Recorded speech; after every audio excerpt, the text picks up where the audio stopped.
17 जुलै रोजी घडलेल्या प्रमुख ऐतिहासिक घडामोडी. आज आहे world day for international justice. आंतरराष्ट्रीय फौजदारी न्याय प्रणालीला बळकटी देण्यासाठी आणि पीडितांच्या हक्कांचे रक्षण करण्यासाठी दरवर्षी हा दिवस जगभरात साजरा केला जातो. 1996 तामिळनाडूची राजधानी असलेल्या मद्रास या शहराचे अधिकृत नाव बदलून चेन्नई असे करण्यात आले. 1976 कॅनडामध्ये 21व्या ऑलिम्पिक क्रीडा स्पर्धांना सुरुवात झाली. 1975 अमेरिकेचे अपोलो आणि रशियाचे सोयूज ही दोन अंतराळयाने अंतराळात एकमेकांना जोडली गेली, ज्यामुळे शीतयुद्धाच्या काळातील सहकार्याचा एक नवा इतिहास रचला गेला.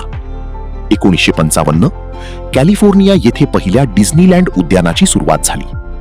1947 मुंबई ते रेवस दरम्यान जलवाहतूक करणाऱ्या रामदास नावाच्या फेरीबोटीला समुद्रात जलसमाधी मिळाली, ज्यामध्ये सुमारे 700 प्रवाशांचा मृत्यू झाला होता. 1802 इतिहासामध्ये पहिल्यांदाच मोडी लिपीतून प्रिंटिंग करण्यात आले. आजचे महत्त्वाचे जन्मदिवस. जर्मनीच्या पहिल्या महिला चान्सेलर आणि जगातील शक्तिशाली नेत्या अँजेला मेर्केल यांचा आज जन्मदिवस. प्रसिद्ध भारतीय संगीतकार स्नेहल भाटकर यांचा आज जन्मदिवस.